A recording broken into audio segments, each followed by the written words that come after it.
마태복음 18장 18절부터 20절까지의 말씀입니다. 신약성경 31페이지 마태복음 18장 18절부터 20절까지의 말씀을 우리 한 목소리로 합독하도록 하겠습니다. 우리 다 같이 함께 읽겠습니다. 시작. 진실로 너희에게 이르노니 무엇이든지 너희가 땅에서 매면 하늘에서도 매일 것이요 무엇이든지 땅에서 풀면 하늘에서도 풀리리라.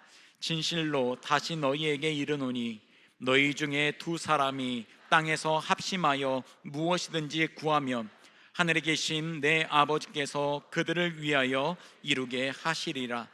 두세 사람이 내 이름으로 모인 곳에는 나도 그들 중에 있느니라. 아멘. 이 시간 안성용 담임 목사님 나오셔서 기도하는 목장이라는 제목으로 하나님 말씀 선포하십니다. 선포된 말씀에 은혜가 있기를 축복합니다.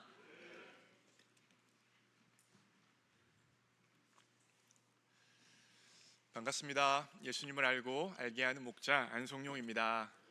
지난 구정 연휴 잘 보내셨어요? 네, 저도 너무 잘 보내가지고 2kg가 쪄버렸어요. 아유, 얼마나 먹었으면. 아무래도 조금 긴장이 풀어지고 마음이 풀어지다 보니까 많이 먹으니까 쪘어요. 좀 찐 것 같나요? 제가 오늘 2부 예배 시작할 때 제 모습이 보이지 않아서 아마 조금들 왜 안 목사가 안 보일까 생각을 하셨을 텐데 2월달 한 달 동안 교육기간들을 제가 앞부분에 좀 들어가 보려고 합니다. 오늘은 영유아부에 들어가 봤고요. 다음 주에는 유치부, 그 다음에 유초등부, 중고등부 앞부분에 들어가서 한 10시 한 40분부터 들어가서 교사들과 함께 이야기도 하고 같이 기도도 하고 어떻게 예배가 준비되어진지 보기도 하고 또한 예배 앞부분이지만 참여도 하면서 담임 목사로서 각 교육기관에 제가 관심이 있다는 것, 그리고 그들을 위해 기도하고 있다는 것을 이렇게나마 조금 표현하려고 하니까 2부 예배 앞부분에 제가 없더라도 2월달 동안 이해를 해주시길 부탁의 말씀을 드립니다. 올해를 시작하면서 목장으로 살아나고 살리는 교회라는 표어를 가지고 시리즈 설교를 하고 있고요. 그래서 목장으로 살아나고 살리는 교회라는 것으로 한번 설교했고, 그 다음에는 목자가 세워지는 목장 했고, 오늘 기도하는 목장이라고 시리즈 설교를 계속해서 해가고 있습니다. 이와 같은 시리즈로 설교를 하는 이유가 있어요. 그냥 이 표가 단지 표로 맞춰주는 것이 아니라 우리 교회 안에 이 표대로 역사하여 이루어지는 것을 원합니다. 목장으로 살아나고 살리는 교회가 되어져야 하는데 어떻게 말씀을 붙들고 목장으로 살아나고 살리는 교회가 될 수 있는지를 제가 나누는 거예요. 그래서 이 시리즈 설교를 통하여서 교회가 한 가치를 가지고 1년을 살아내는 겁니다. 이 시리즈 설교는 여러분 그래서 한 번만 듣고 그치는 것이 아니라 제 생각에는 분기별로 한 번씩 들어보셨으면 좋겠어요. 그래서 올 한 해 우리 교회가 이 방향으로 가고 있구나, 이 방향 가운데 하나님이 이렇게 일하고 계시는구나, 이 방향 가운데 내가 어떻게 나의 삶의 자리에서 순종하여 내 삶을 바꿀 수 있을까를 말씀을 통해 확인할 수 있기를 원합니다. 이게 굉장히 중요하다는 사실을 이남아 목사님이 쓴 예수님짜리라는 책에 보면 콩자루 교회와 매주 교회를 비교하여 설명하는 게 있습니다. 무슨 교회예요? 콩자루 교회, 매주 교회예요. 잘 보세요. 만 개의 콩이 자루 안에 있어도 콩으로 있으면 하나같이 보이는 만 개입니다. 그러면 하나인 교회가 아니라 하나처럼 보이는 교회예요. 문제가 생겨요, 어려움이 생겨요. 예를 들면 콩자루에 칼집이 새겨져서 콩자루가 좀 찢어졌다고 한번 생각해 보세요. 그와 같은 일이 발생되어지면 콩자루 교회는요, 찢어진 틈으로 콩이 쫙 빠지면서 콩콩콩콩콩 코로콩콩콩 콩이 다 빠져나가 버리는 거죠. 콩자루들이니까 다 그 조그만 틈으로 다 빠져나가는 거예요. 그게 바로 콩자루 교회입니다. 그때 우리는 아는 거예요. 이 교회는 자루 안에 묶여 있어서 하나처럼 보였지 하나의 교회가 아니었구나, 하나처럼 보이는 교회였구나 라는 사실을 아는 겁니다. 만 개의 콩이 있는데 교회에 어려움이 생겨도 자루로부터 하나의 콩이 나가지 않고 머물러 있게 하려면 어떻게 해야 하는 걸까요? 콩이 서로 으깨지고 이리 때리고 저리 때리고 이렇게 쳐가지고 하나의 매주가 되면 됩니다. 그러니까 콩을 매주로 만들어서 자루 가운데 집어넣으면 아무리 자루가 조금 찢어진다고 하더라도 하나의 콩도 흩어지지 않는 것입니다. 이유는 무엇입니까? 이미 매주로 뭉쳐졌기 때문입니다. 하나 같은 교회가 아니라 하나인 교회가 되어졌기 때문입니다. 우리가 교회에서 신앙생활을 할 때 아무 문제가 없으면 좋죠. 아무 어려움도 없으면 좋습니다. 그런데 인생이라는 게 어떠한 문제도 만날 수도 있고, 교회 가운데 상처받는 일이 있을 수도 있고, 다양한 예상치 못한 사건들이 있을 수 있습니다. 우리는 그와 같은 것을 교회의 겨울이라 말할 수 있어요. 이때 교회에 겨울이 닥쳤을 때 콩자루 교회는 다 같이 아까 어떻게 된다고요? 콩콩콩콩콩코로콩콩콩콩 다 흩어지는 거예요. 콩자루 교회는 찢어지면 다 흩어지는 거예요. 겨울 만나면 다 없어지는 거예요.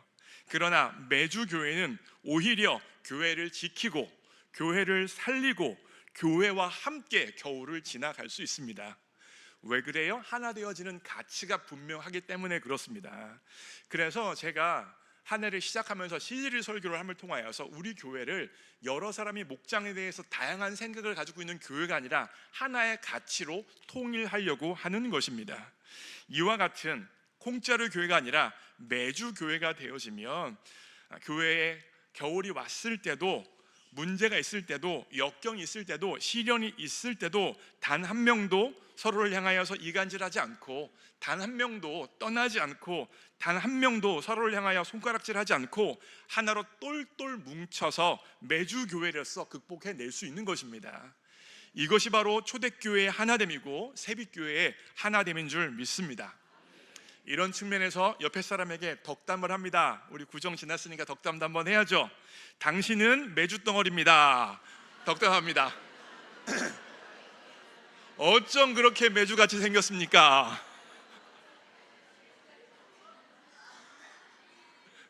시키니까 잘하시네요. 콩자루 교회가 아니라 성경적 가치관 가운데 한 마음에 되어져 있는 매주 교회가 새빛교회가 되어져야 하는 줄 믿습니다. 오늘 본문 말씀은 굉장히 중요한 말씀 중에 한 가지인데요, 특별히 마태복음 18장 20절의 말씀은 두세 사람이 내 이름으로 모인 곳에 나도 그들 중에 있다라는 말씀이에요. 보통 교회에서 신앙생활하면서 이 말씀은 우리가 언제 잘 사용합니까? 한 20명, 30명 모이기로 되어져 있는 교회 모임 가운데 5명, 6명 모이게 되어지면 그때 쓰죠. 사회 보는 사람이 두세 사람이 내 이름으로 모인 곳에 예수님이 계시다고 했으니 2명, 5명, 6명밖에 안 모였지만 예수님이 계시니까 우리 모임을 시작합니다라고 서로를 위로하고 격려할 때 이 말씀을 많이 썼을 거예요. 물론 그렇게도 쓸 수는 있는데 오늘 본문의 말씀의 문맥을 살피면 그거보다 훨씬 더 적극적이에요. 그래서 오늘 마태복음 18장 18절부터 20절을 세 가지 포인트로 해서 정확하게 분석하고 우리 교회 올 한 해의 핵심 가치, 기도하는 목장의 제목으로 삼으려고 합니다. 첫 번째 포인트입니다. 제가 읽을게요. 마태복음 18장 20절은 하나님의 역동적 역사에 대한 약속입니다. 본문 말씀 한번 여러분 읽어보실게요. 읽습니다. 시작.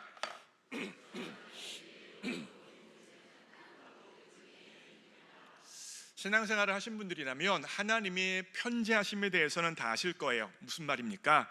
어디에나 하나님은 안 계신 곳 없이 다 계시는 하나님이라는 거예요. 하나님은 어디에나 존재하십니다. 이걸 조금 어려운 말로, 한자 말로 하면 무소부재라고 할 수 있습니다. 쉽게 말하면 이런 거예요. 아무도 없는 빈방에도 예수님은 계십니다. 아무도 있지 않은 광야에도 예수님은 계시고요, 저 바다 끝에 가도 주님은 계십니다.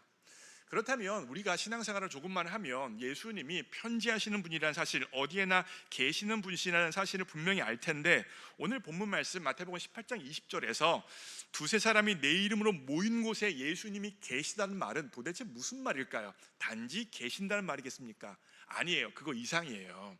저는 이것을 어떻게 설명하냐면 하나님의 존재와 역사로 설명합니다. 다시요. 하나님의 존재와 역사는 다른 개념이에요. 마태복음 18장 20절은 하나님이 존재하신다, 하나님이 계신다, 편재하신다는 말이 아니라 하나님이 역사하신다는 말이에요. 하나님이 일하신다는 말입니다. 그러니까 하나님은 어디에나 계세요. 편재하세요. 안 계신 곳이 없습니다. 그러나 하나님은 어디에서나 일하시는 건 아니고 어디에서나 역동적으로 역사하시는 것은 아닙니다. 지금까지 나눈 걸 간단히 말씀드리면 마태복음 18장 20절은 하나님의 역동적인 역사에 대한 약속의 말씀이라는 거예요. 사랑하는 새벽가족 여러분, 2025년에 우리의 가정 가운데 하나님이 존재하시는 정도가 아니라 역사하시기를 주님의 이름으로 축원합니다. 우리의 사업체와 일터에 하나님의 역동적인 일하심이 있기를 축원합니다. 우리 교회 예배 가운데 하나님의 역동적인 살아서 역사하심이 있기를 소원합니다. 그렇다면 하나님께서 이렇게 역동적으로 일하시고 역사해 주심을 약속해 주시는데 한 가지 의문점이 생기는 거예요. 예수님 이름으로 두세 사람이 모였어요. 다시 말하면 예수님 믿는 새벽가족이 두세 사람이 모이면 무조건 예수님은 출동하시고 역동적으로 일하셔야 되는가라는 의문점이 생기는 거예요. 무슨 말이냐면 구체적으로 예를 들을게요. 새벽교회 성도 두세 사람이 모였습니다. 모여서 1시간 동안 이야기하는 내용이 요즘 탈모에는 어떤 샴푸가 좋나, A란 사람은 이 샴푸가 좋다, 이 샴푸가 좋다, 아니다 그거보다 이게 더 싸고 좋다라고 이야기하고, 나중에는 또 다른 사람이 샴푸 가지고는 안 된다, 피부과에 가서 진찰을 받고 약을 먹어야 된다, 이 탈모 이야기를 1시간 동안 예수님 이야기는 한마디도 하지 않고 주구장창 이야기했습니다. 그러면 새벽가족 믿는 사람 두세 사람이 모여서 함께 했으니까 예수님은 무조건 출동하시고 역동적으로 역사하셔야 되는 거예요? 또요, 잘 보세요. 혹은 새벽교회 성도 두세 사람이 모였습니다. 2시간을 이야기합니다. 한쪽은 국민의힘의 입장에서, 한쪽은 민주당 입장에서 2시간 내내 정치 이야기를 하고 핏대를 세우며 서로 싸우고 있었어요. 그러면 예수님은 마태복음 28장 20절의 약속 때문에 그렇게 2시간 동안 말씀 이야기 한마디도 안 하고 정치 이야기만 하는데도 예수님은 출동하시고 역사하셔야 되는 겁니까? 그런 의문점이 생기는 거예요. 아닌 것 같죠? 그죠?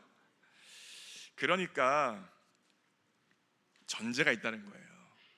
예수님 믿는 사람 두세 사람이 모여서 있을 때 임재하시고 역사하시는 것에 전제가 있다는 것입니다. 그 전제가 무엇이냐 나타나는 게 바로 19절인데 그걸 저는 두 번째 포인트로 이렇게 풀었습니다. 하나님의 임재, 역사, 약속의 전제는 기도로 모이는 것입니다. 무엇을 위하여 모였을 때 하나님의 임재와 역사가 있다고요? 기도하기 위해서 모였을 때 임재와 역사의 약속이 있다는 거예요. 그래서 19절 말씀 여러분들 읽으실게요. 읽습니다. 시작.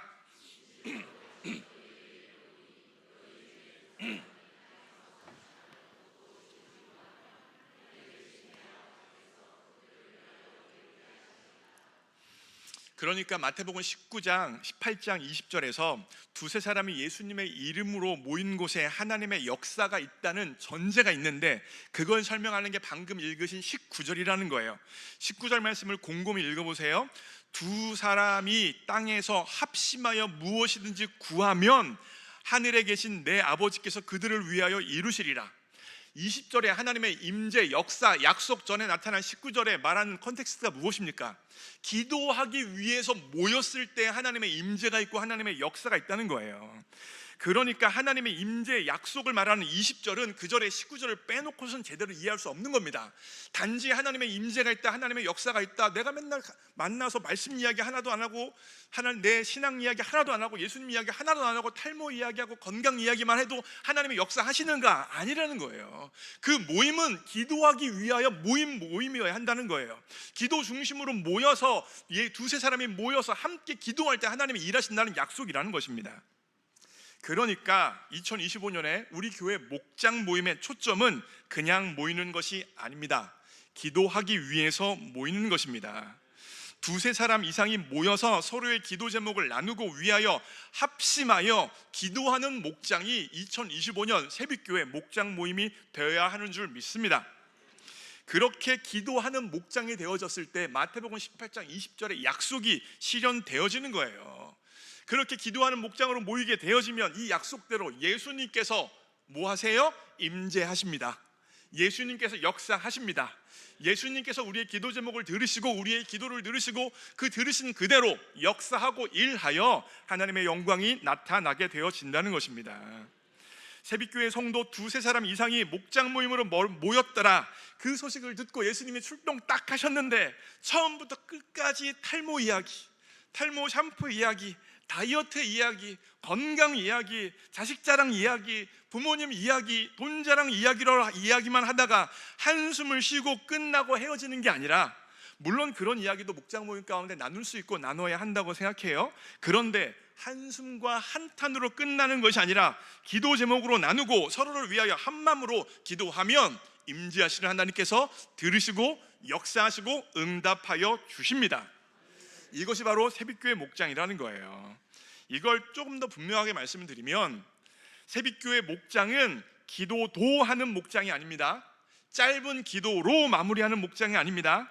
기도하는 목장이고, 새빛교회 목장은 기도하기 위해 모인 목장이고, 새빛교회 목장은 기도하기 위해서 가는 목장이고, 기도 중심의 목장이 되어야 한다는 것입니다.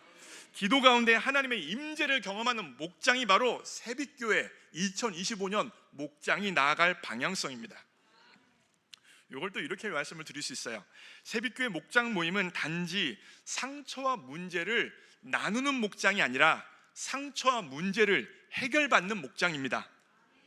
나누는 것도 대단한 거예요. 내 삶의 자리에 있는 문제, 내 삶의 자리에 있는 역경, 내 삶의 자리에 있는 속상한 것들 나누는 것도 대단한 거예요. 그런데 나누는 데서 멈추면 안 돼요. 나 이렇게 힘들어, 나 이렇게 어려워, 내 남편이 이렇게 속상해, 내 남편 너무 남편만 하니까 좀 그러네. 내 아내 우라통, 죄송해요.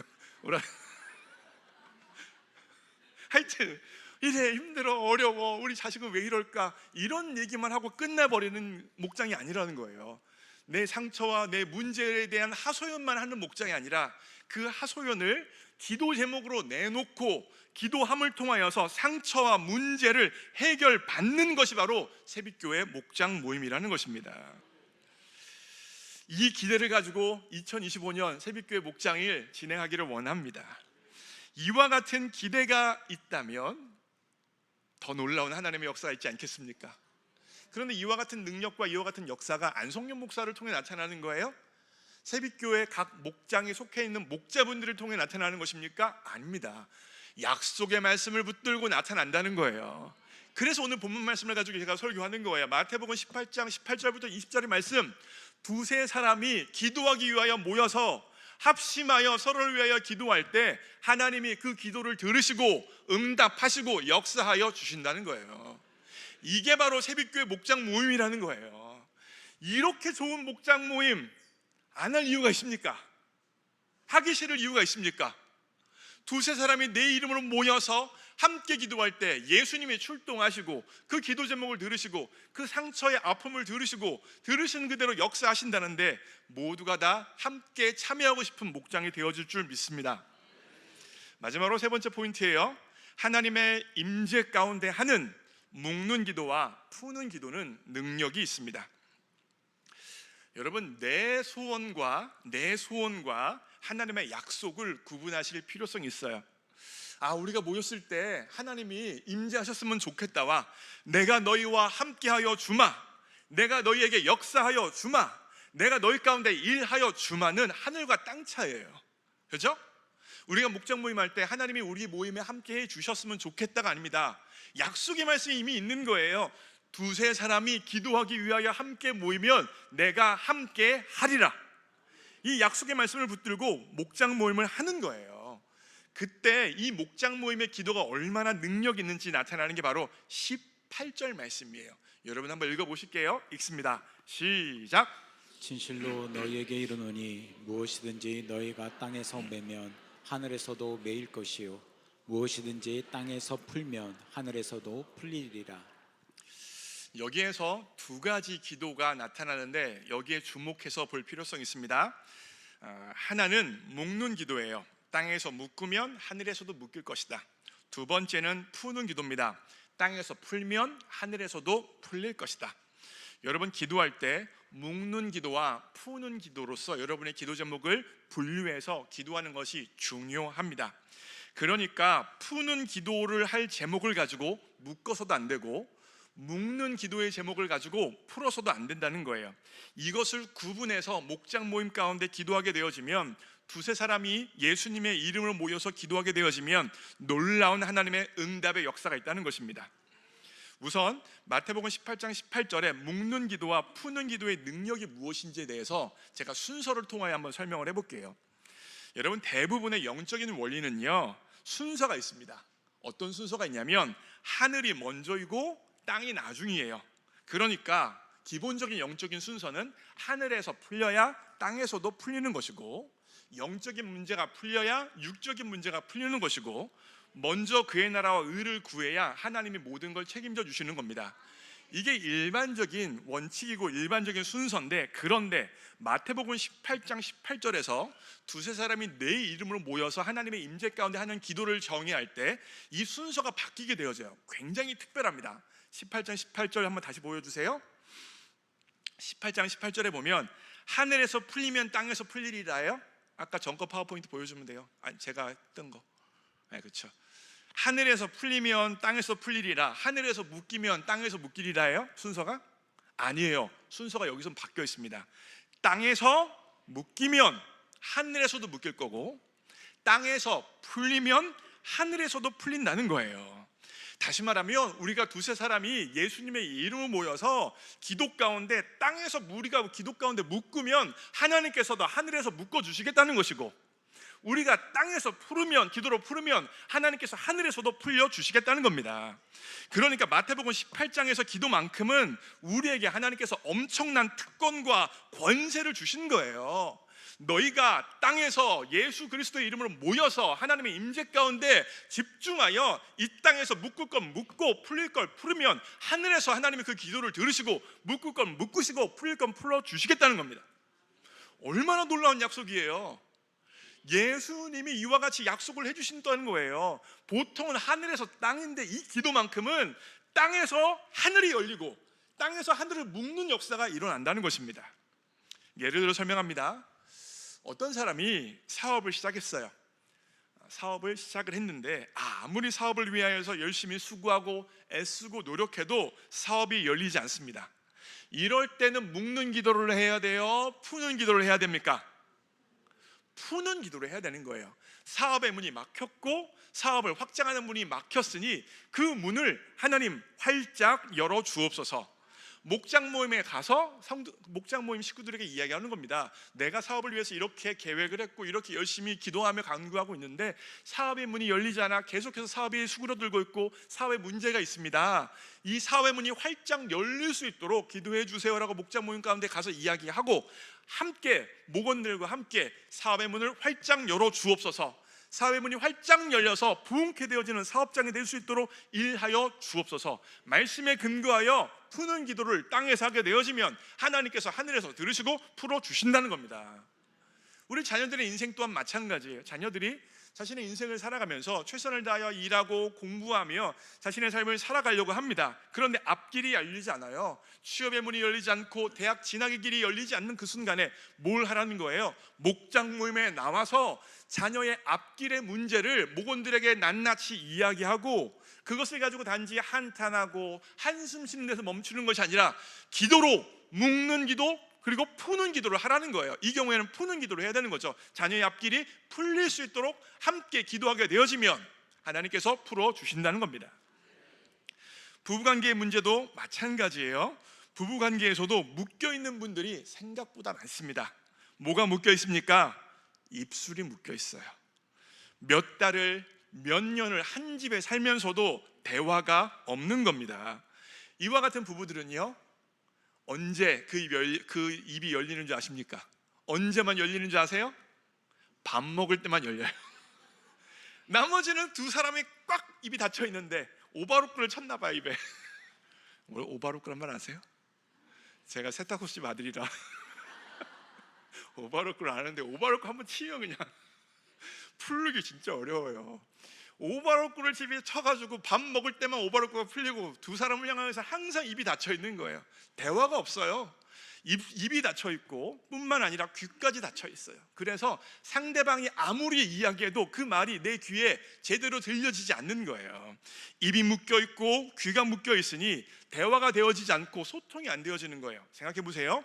엄마 아빠가 이와 같이 묶여 있으면 자녀들이 그 집에서 숨 쉬지도 못합니다. 그와 같은 집에 자녀가 들어가서 살 수 있겠습니까? 자녀의 입까지도 막히는 거예요. 자녀의 성품까지도 막히는 거예요. 자녀의 인생까지도 막혀버리는 겁니다. 자, 부모가 자녀를 향하여서 최고로 잘해줄 수 있는 건 화목한 가정 가운데 자라나게 해주는 거예요. 마음껏 자녀가 웃을 수 있고 마음껏 말할 수 있고 마음껏 행동할 수 있는 화목한 가정이 만들어주는 게 부모가 자녀에게 해줄 수 있는 최고의 선물입니다. 그런데 부부 사이에 대화가 막혔어요. 입이 막혔어요. 귀가 막혔어요. 대화가 사라졌어요. 자녀 또한 숨이 막힙니다. 그 집에 자녀가 들어가고 싶겠습니까? 그 집에서 자녀가 살고 싶겠습니까? 그러니 자녀들이 밖으로 도는 거예요. 친구들을 향하여 더 돌고 집에 아무리 들어오라고 하더라도 숨 막히는 집이라 들어오고 싶지가 않은 거예요. 그럼 어떻게 해야 되는 거예요? 목장 모임에 와서 이야기해야 되는 거예요. 나와 배우자와의 관계에서 입술이 막히고 귀가 막히고 가정이 막히고 아이들까지 막혀버렸다라고 솔직하게 나누는 겁니다. 나눠야 되는 거예요. 솔직하게 나누어야 되는 거예요. 그런데 한탄하며 나누는 정도에서 머무르는 것이 아니라 무엇으로 나가야 된다고요? 합심하여 하나님, 묶여있는 입을 열어 주옵소서, 묶여있는 귀를 열어 주옵소서, 묶여있는 자녀의 앞길을 열어주시고 묶여있는 자녀의 마음을 열어 주옵소서. 함께 목장 모임 가운데 기도하게 되어지면 마태복음 18장 18절부터 20절의 약속대로 예수님께서 그 목장 모임에 임재하십니다. 그 기도 제목을 들으십니다. 그 기도를 들으십니다. 그리고 모든 것들이 묶여있는 것들을 풀려주는 역사로 만들어 주신다는 겁니다. 이해가 되세요? 또요, 교회에서 만나다 보면 우리 인생 가운데 묶는 기도를 해야 되는 경우도 많습니다. 인생을 살아가면서 여기저기에 문제들이 우리 인생 가운데 터지는 거예요. 고난이 터지고 역경이 터지고 병이 터지는 순간들이 있다는 것입니다.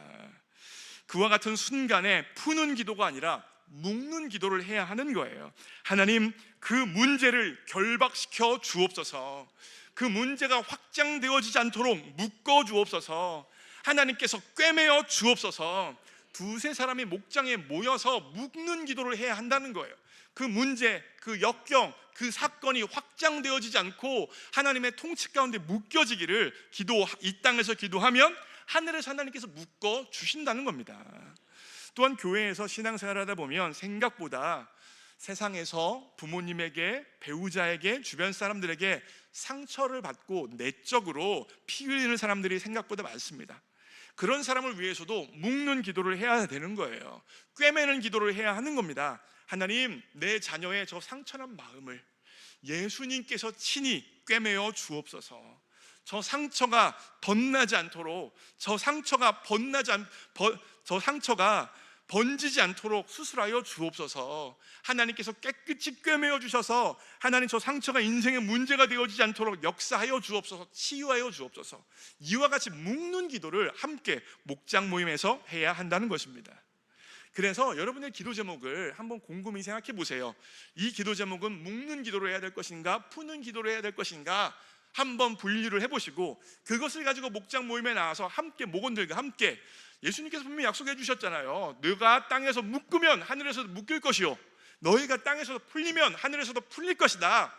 두세 사람이 내 이름으로 모인 곳에 내가 그 너희와 함께 임재하시고 역사하시겠다 약속해 주셨으니, 약속의 말씀을 붙들고 하나님 앞에 목장 모임에서 기도하면 하나님의 역사가 나타난다는 겁니다. 오늘 제 설교가 좀 빠르죠?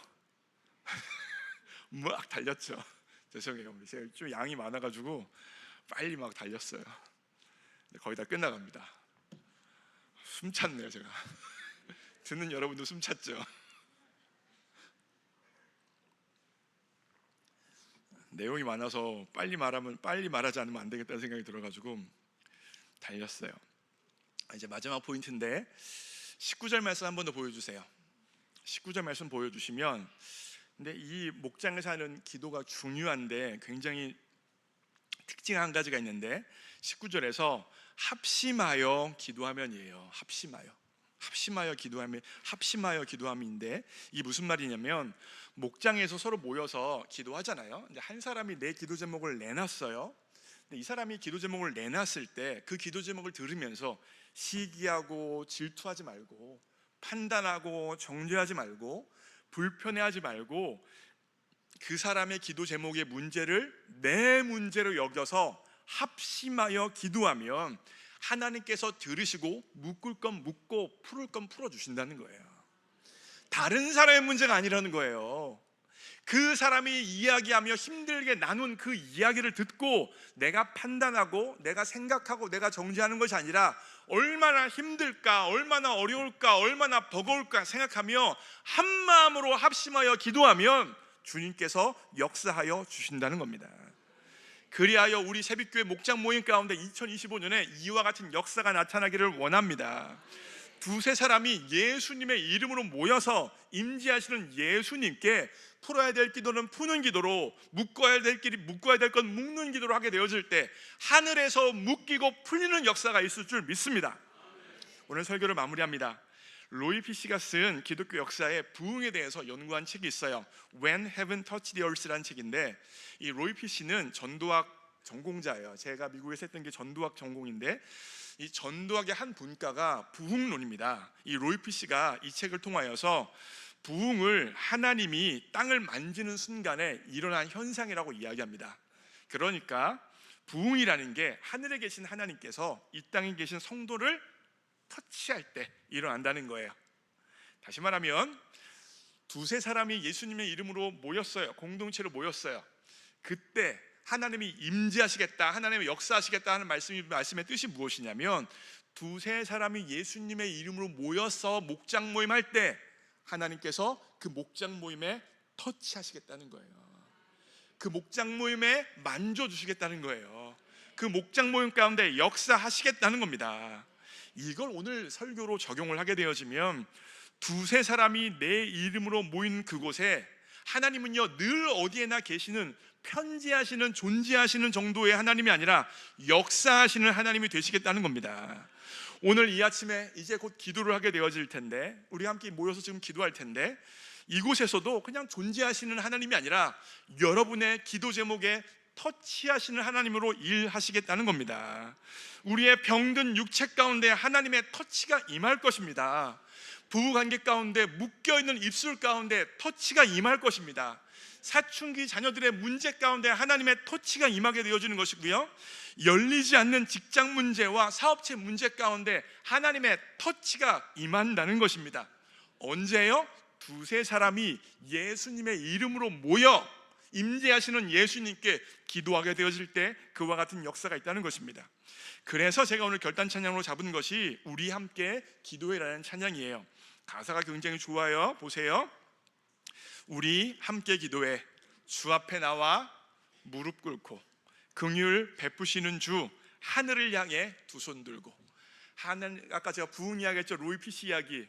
부흥이 뭐라고요? 하늘에 계신 하나님이 이 땅을 터치하실 때, 긍휼을 베푸시는 주, 그 하늘에 계신 하나님을 향하여 두 손 들 때, 그 다음 가사 보세요. 하늘 문이 열리고 은혜의 빗줄기.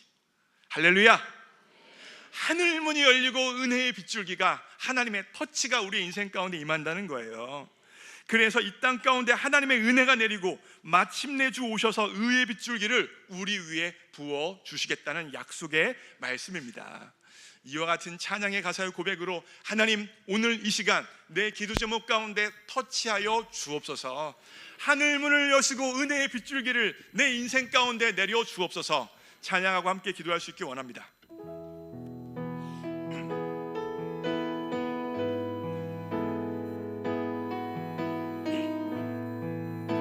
우리 함께 기도해. 우리 함께 기도해,